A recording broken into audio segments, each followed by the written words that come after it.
안녕하세요. 자, 부동산 공법 강의하는 고상철입니다. 자, 우리 이제 부동산 공법 관련돼서 이제 어떤 부제를 하나 잡아서 여러분한테 좀 도움이 되고자 특강을 한번 하는 건데, 자, 사람들이 제일 어려워하는 부분 중에 하나가 용도, 건축법 중에서 용도 파트거든요. 용도 변경, 용도 분류, 건축 절차, 되게 복잡해 하시는 분들이 많아서 제가 이제 간략하게 이제 그래도 짧은 시간이지만 특강 2시간이지만 용도 변경 나왔다 그러면 무조건 다 맞히게 하자. 무조건 맞히자. 그래서 사람들 다 틀릴 때 나는 2문제를 맞춰서 저 사람 2문제 틀렸고 나 2문제 맞췄어요. 그럼 10점 차이 납니다. 저 사람이 2문제 틀렸으니까 2.5점이 한 개당 2.5점이니까 2문제 5점 마이너스죠. 난 플러스 2개니까 5점 플러스 5점 마이너스 5점 10점 차이 나는 거니까 이 목적을 하나 잡고 한번 이번 특강 시간에는 건축법만 갖고 건축법 중에 용도 변경 그리고 용도 분류 위주로 한번 정리 한번 해보도록 하겠습니다. 그래서 지금 현재 그 프린트 출력하시면 시험에 반드시 나오는 파트예요. 그래서 용도 변경하고 용도 분류 한 방에 끝내기라고 해서 명품 EBS 공인중개사 부동산공법 특강 이렇게 돼 있죠. 그거 이제 프린트 하신 다음에 보시면 1페이지라고 해가지고 시험에 무조건 나오는 용도 변경 한 방에 끝내기라고 해서 이제 표가 하나 있을 겁니다. 자, 이제 이건 뭐냐면 우리가 건축법을 공부할 때 제일 먼저 우리가 건축법이 7문제 출제가 돼요. 근데 그 중에 용어 정리 파트가 일단은 한 문제 나온다 생각하시면 돼. 용어 정리에서 첫 번째 나오는 게 건축물, 그리고 대지, 그 다음에 건축행위, 대수선, 그리고 용도 변경. 요 파트가 무조건 나오는데, 그럼 일단 건축법은 건축물에다가 규제를 하는 거잖아요. 건축물에 규제하는데 그 중에 건축물 중에 안 받는 게 4가지가 있어요. 건축물 중에 건축법 안 받는 게 4가지. 고철, 문, 간 4가지 있었죠. 고가 뭐야? 고속도로, 고속도로 통행료 징수시설, 철도 관련시설, 문화재, 지정 등록, 가지정문화재, 그리고 컨테이너인데 고상철 문간방 살았다 이랬었잖아. 그래서 요거 적용 제외되는 건물이 있다. 그러니까 원칙은 건축물에 적용하는데 제외되는 4가지가 있다. 간략하게 외워둬야죠. 그리고 건축법은 공작물에다 적용합니다. 공작물에다 적용을 하는데 그중에 적용을 하는 게 있고 안 하는 게 있어요. 공작물은 다 적용하는 게 아니야.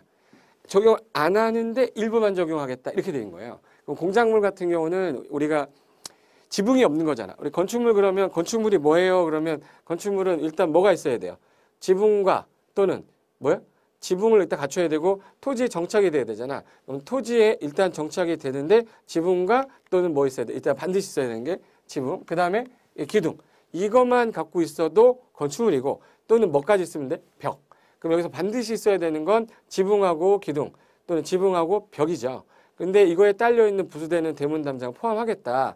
그리고 밑에 지하나 고가에 설치하는 사무소, 공연장, 전부 채우지 않고 매번 했으니까 제가 창피한 거 아니죠? 그래서 사무소, 공연장, 전부 채우지 않고 이것도 건축물로 보겠다. 그런데 이거에 딸려있는 시설들 이 전체를 건축물이라고 하고 이 건축물을 적용을 하는데 지붕이 없는 공작물들은 안 합니다. 근데 일부를 적용한대요.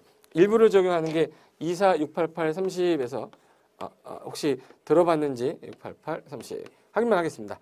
옹벽하고 담장이 2m를 넘었어요. 옹담이라고 그랬죠.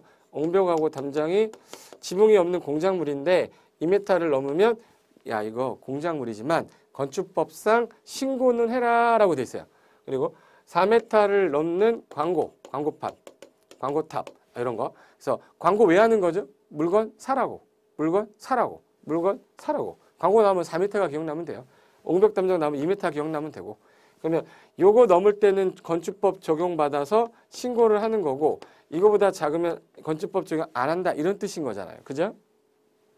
그러면 거기서 6m는 이제 우리 일반적으로 이제 뾰족한 거, 6뼈쪽이라고 그래. 6뼈쪽. 뾰족한 거. 그리고 8m를 넘는 뾰족한 거는 굴뚝, 장식탑, 기념탑, 뭐 철탑 같은 거 말하는 거고요.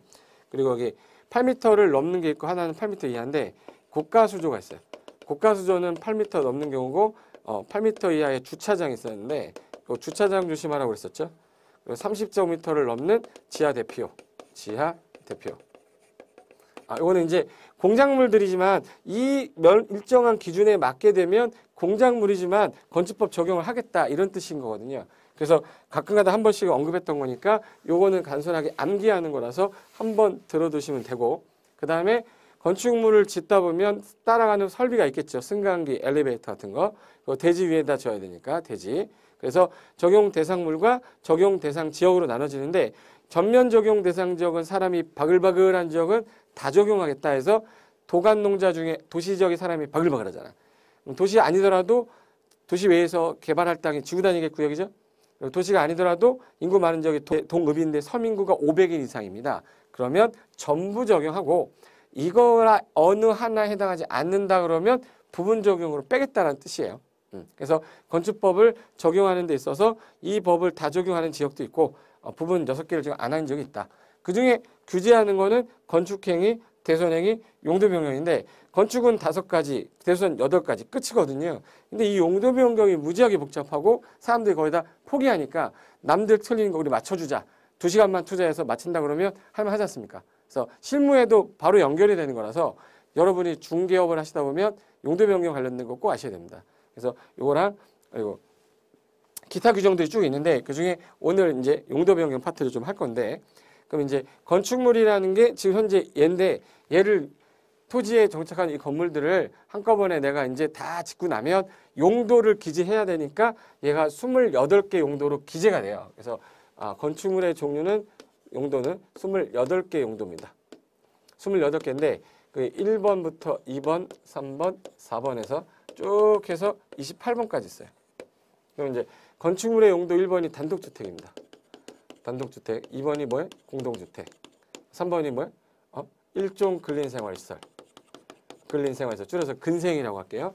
그리고 2종 근린생활시설. 그래서 문화집회시설 해가지고 장례식장까지 있습니다. 자, 그럼 이제 건축물을 일정한 절차를 거쳐서 건물을 다 져서 건축해서 사용승인 받으면 건축물 대장에 등재할 때 용도 28개 하나를 등재한다는 얘기인데 이 많은 용도 종류 중에 얘는 단독주택이다. 얘네들은 공동주택이다. 구분을 한 거예요.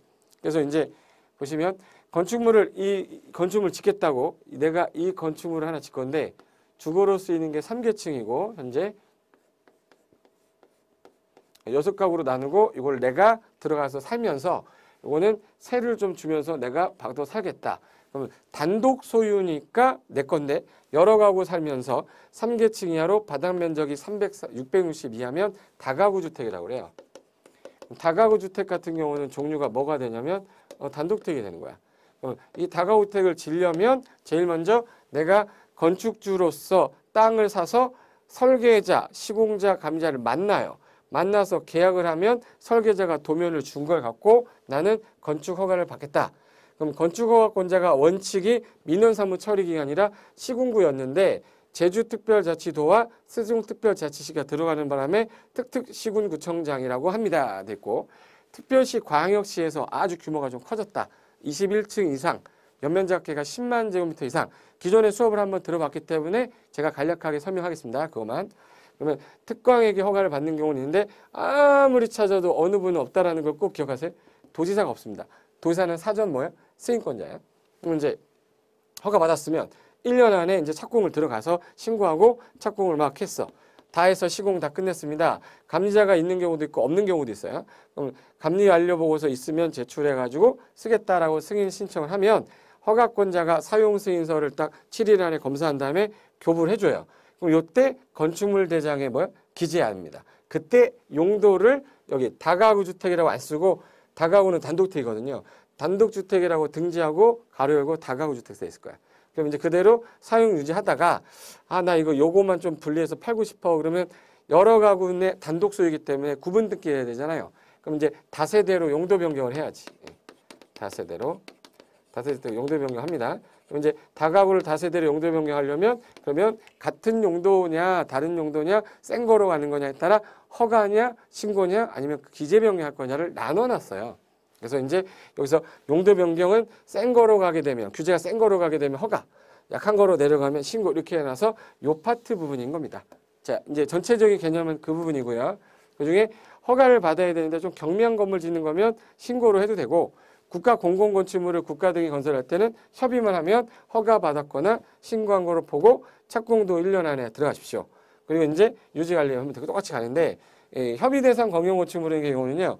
사용 승인 안 받고 바로 유지관리로 가서 유지관리 하다가 용도 변경할 일 있으면 용도 변경하면 되고 없으면 나중에 오래됐다. 철거하기 전에 건물 철거 신고하고 며칠은 되고 나서 30일 안에 신고하면 계약 후부터 죽는 거 가치가 간단한 개념 절차인데 그 전체 부분 중에 일단은 사용 승인이 난 상태에 용도 기재된 이후에 용도 변경이라는 뜻이에요. 요거 하려고 지금 제가 달려온 겁니다.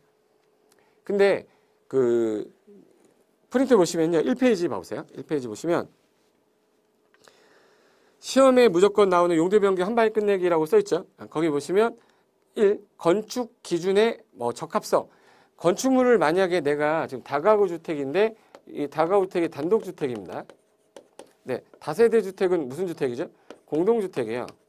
그러면 단독을 공동으로 바꾸려면 그 공동주택으로 바꿀 때 당시에 이 땅이 공동주택이 가능한 땅이어야 돼요. 그래서 그 건축 기준에 맞아야 됩니다. 그 용도 지역에. 그래서 쌍가로 이번에 건축